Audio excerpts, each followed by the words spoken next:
বাংলাদেশের সঙ্গে মিডিয়া। শুরুতে ওযু, ওযু মানে আবার কি? মা বলে, রে সন্তান, ওযু মানে হলো মুখ ধোয়া, হাত ধোয়া, মাথা মাসা করা, পা ধোয়া। সন্তান বলে, ওগো মা, আমি যদি ওযু করি তাহলে কি হবে? মা বলে, ও সন্তান, তুমি যদি সুন্দর করে ওযু করতে পারো, আমার আল্লাহ তোমার পা থেকে মাথা পর্যন্ত পবিত্র বলে ঘোষণা করে দিবেন। এ সন্তান, তুমি যদি ওযু করো, তোমার 3.5 বডি পবিত্র হয়ে যাবে। আর যখন তোমার 3.5 বডি পবিত্র হয়ে যায়, তুমি তখন কোরআনে কারীম ধরতে পারবা, ছুঁইতে পারবা, পড়তেও পারবা। তোমার পবিত্র অবস্থায় তুমি নামাজও পড়তে পারবা। আমার আল্লাহ তোমার দিলটাও পবিত্র বানাইয়া দিবে। ও দোস্ত, এখন আপনারা চিন্তা করেন কোন বইটা পড়াইবেন। সরু সরাইয়া পড়া নিষেধ না। ক খ ABCD, ক খ ABCD 1 2 3 সব পড়াইবেন, আমরাও পড়াই, কিন্তু কোন বই দিয়া পড়াইবেন এখন আপনার আমার সিদ্ধান্ত নিতে হবে। শিক্ষা তো খারাপ না, শিক্ষা তো ভালো, বলেন ঠিক কি ঠিক না? আর যদি মাদ্রাসার মধ্যে পড়ান, নূরানিতে পড়ান, এরা যখন আলিফটা তাসা পড়বে, আলিফেতে ওয়াসগর পড়বে নাকি? অজগর পড়বে? কি পড়বে আলিফেতে? বলেন না, আলিফেতে আল্লাহ, আলিফেতে আল্লাহ, আল্লাহ, বলে আলিফেতে আল্লাহ, আল্লাহ, কি আলিফ আল্লাহ, তাতে বাইতুল্লাহ। মাদ্রাসায় এগুলি পড়বে, বলেন সুবহানাল্লাহ। কষ্ট হয়নি আপনাদের? মাদ্রাসায় এগুলি পড়বে। আলিফেতে আখিরাত শেষ বিচারের দিন, নেক কাজের বদলা সে যে পাবে মুমিন। বাতে বাইতুল্লাহ শরীফ আল্লাহ পাকের ঘর, ওহার দিকে ফিরে তোরা নামাজ আদায় কর। তাতে তাফসীর পাক কোরআনের বাণী, তাফসীর করিলে বাড়ে কুওয়াতে ঈমানি। সাথে সওয়াব নেক কাজের তরে, 1 গুণ করিলে সওয়াব 10 গুণ বাড়ে। জিমেতে জিহাদ ধর্মযুদ্ধে হয়, জিহাদ করে মারা গেলে শহীদ তারে কয়। হাতে হালাল রুজি রোজগার করো, হারামের পথ হতে তোমরা দূরে সরো। হাতে খলিলুল্লাহ আল্লাহর দোস্ত হয়, আল্লাহর হুকুম মানলে তারে খলিলুল্লাহ কয়। দালে দাওয়াতের দিন নবীদের কাজ, দিনের দাওয়াত দিতে মোরা করিব না লাজ। সালে জুলফিকার তরবারির নাম হয়, হযরত আলীর তরবারিকে জুলফিকার কয়।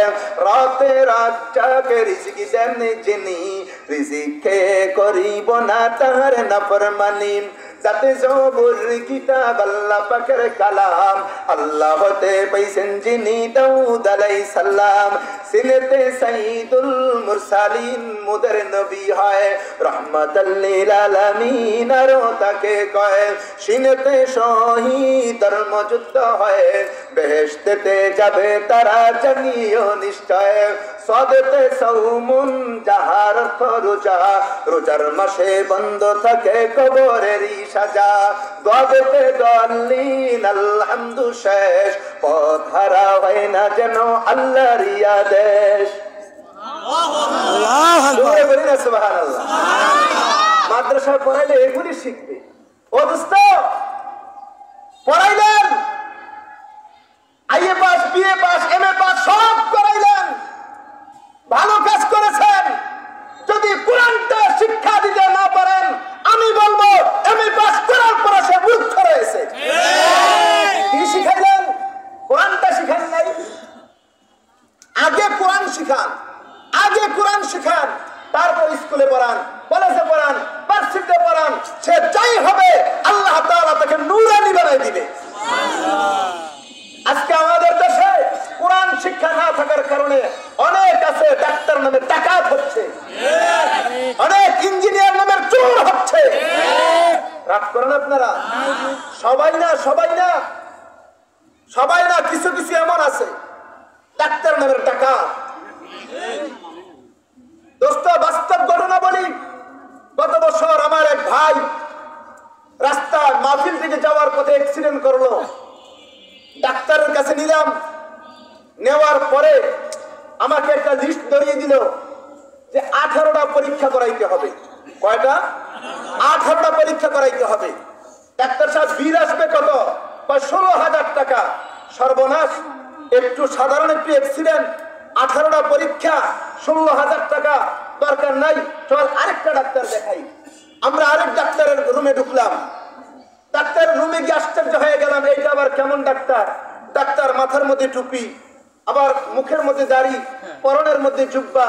আমরা যখন ডাক্তারের রুমের মধ্যে ঢুকলাম, ডাক্তার সাহেব তেলাওয়াত করেন, অনুবাদ করেন, হাদিস পড়েন, ব্যাখ্যা করেন। আশ্চর্য হয়ে গেলাম, ডাক্তার সাহেব আসছি আপনার কাছে চিকিৎসা নেওয়ার জন্য, আপনি তো কোরআনের আয়াত পড়েন, অনুবাদ করেন, হাদিস পড়েন, ব্যাখ্যা করেন, ঘটনাটা কি? ডাক্তার সাহেব একটা মুস্কি হেসে দিয়ে বললেন, ভাই আল্লাহ তাআলা আমার মাকে কবুল করেছেন, আমার বাবাকে কবুল করেছেন। আমার মা বাবা প্রথমে আমাকে মাদ্রাসায় পড়িয়েছেন, হাফেজ বানাইছেন, তারপরে স্কুলে দিয়েছেন, কলেজে দিয়েছেন, ভার্সিটিতে দিয়েছেন, আমাকে ডাক্তার বানাইছেন। আলহামদুলিল্লাহ, আমার সিনার মধ্যে 30 পারা কোরআন। কোরআনের হাফেজ হয়ে ডাক্তার হওয়া যায় না? ইঞ্জিনিয়ার হওয়া যায় না? দোস্ত, সে তো ডাক্তার, আল্লাহওয়ালা ডাক্তার, আল্লাহওয়ালা ডাক্তার।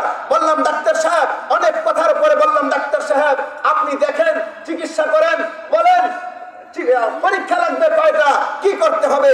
ডাক্তার একটা তসলাইট দিয়ে দেখলেন, ঘুরে ঘুরে দেখার পর বলতেছে, আলহামদুলিল্লাহ কোনো পরীক্ষার দরকার নাই, আপনাকে ওষুধ দিলাম, ঔষধগুলি খাইবেন, ভালো হয়ে যাবে। ঔষধ কত টাকার ঔষধ দিল? মাত্র 320 টাকার ঔষধ দেওয়ার পরে, খাওয়ার পরে পুরোপুরি সুস্থ হয়ে গেছে। ও দোস্ত, প্রথম যে ডাক্তার, আমি তো বলবো সে ডাক্তার মানে ডাকাত বলে ঠিক করে। আজকে আমাদের জন্য, আমাদের গরিব মানুষের জন্য এমন ডাক্তার দরকার যারা ডাক্তার নামে ডাকাত হবে না, ডাক্তার নামের সেবক হবে, বলেন ঠিক ঠিক। যদি ডাক্তার নামের সেবক আপনারা চান, ইঞ্জিনিয়ার নামের সেবক যদি চান, আগে প্রথমে সন্তানকে কোরআনটা শিখান, কোরআনটা শিখান। দোস্ত, দুনিয়ার মধ্যে শান্তিতে রাখার মালিক কে? বলেন মালিক কে?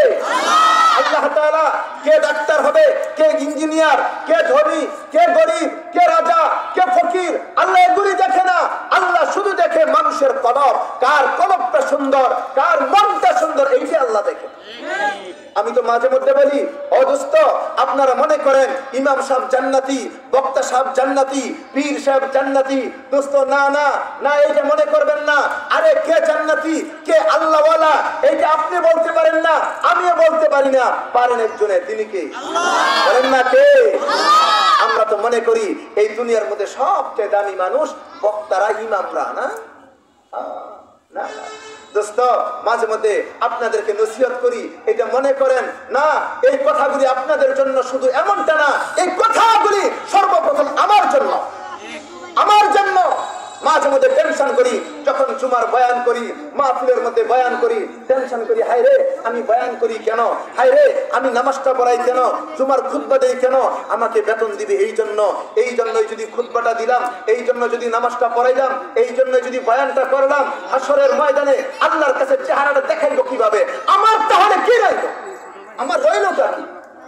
সব করতে হবে কার জন্য? বলেন না কার জন্য? সব আল্লাহর জন্য করতে হবে, সব আল্লাহর জন্য করতে হবে। আল্লাহ মানুষের চেহারা দেখে না, আল্লাহ মানুষের সম্পদ দেখে না, আল্লাহ দেখে মানুষের কলব। আল্লাহ তাআলা কোরআনে কারীমের মধ্যে বলেন, ইন্না আকরামাকুম ইনদাল্লাহি আতকাকুম। ও দুনিয়ার মানুষ, আল্লাহর কাছে সবচেয়ে দামি হলো যারা বেশি মুত্তাকি, যাদের অন্তরের মধ্যে মালিকের ভয়টা বেশি, এরা হলো দামি মানুষ। হোক সে রিকশা চালক, হোক সে ভ্যান চালক, হোক সে স্কুলে পড়ে, হোক কলেজে পড়ে, হোক সে ব্যবসা করে, যাই করে, যার সিনার মধ্যে আল্লাহর ভয় বেশি, সেই আল্লাহর ওলি। যার সিনার মধ্যে আল্লাহর ভয় বেশি, সে আল্লাহর ওলি। আল্লাহ দেখবে না তার মাথার টুপিটা অনেক সুন্দর, তার চেহারাটা সুন্দর, জুব্বাটা সুন্দর, আল্লাহ এগুলি দেখে বিচার করবে? এগুলি দেখে বিচার করবে? আজকে আমরা আমাদের সমাজের মধ্যে, আপনাদের মাস্টারের কথা বলবো না, বিভিন্ন এলাকার মধ্যে, মসজিদের মধ্যে বৈষম্য চলে, মসজিদের ভিতরেও বৈষম্য চলে।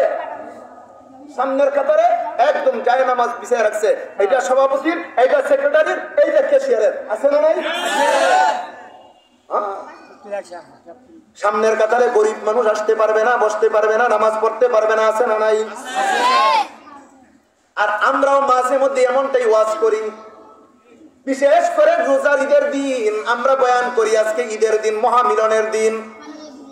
ধনী গরিব ভেদাভেদ করে একসাথে নামাজ পড়ার দিন বলি কি বলি না? আমি বলি না না, ঈদের দিন ধনী গরিব ভেদাভেদ ভুলে এক সারিতে নামাজ পড়ার দিন এমনটা না বরং 365 দিন ধনী গরিব ভেদাভেদ ভুলে এক সারিতে নামাজ পড়তে হবে। বলেন না ঠিক কি ঠিক না? আল্লাহর ঘরের মধ্যে যাওয়ার পরে কে ধনী কে গরিব, কে ছোট কে বড়, কে কালো কে ধলা, এগুলি দেখার সময় নাই। বলেন না ঠিক কি ঠিক না? আমরা তো কালো মানুষকে মূল্যায়ন করি না, গরিব মানুষকে মূল্যায়ন করি না, কিন্তু দয়ার নবী মায়ার নবী বলেন আমার সাহাবীরা শোনো গো, এমন তিনজন কালো লক্ষ লক্ষ ডলার চেয়ে ভালো।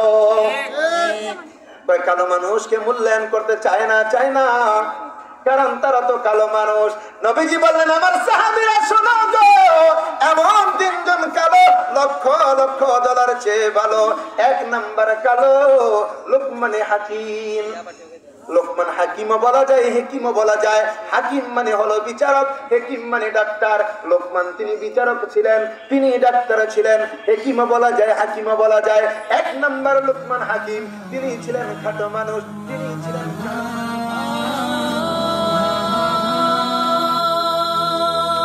আদর্শ সঙ্গী মিডিয়া।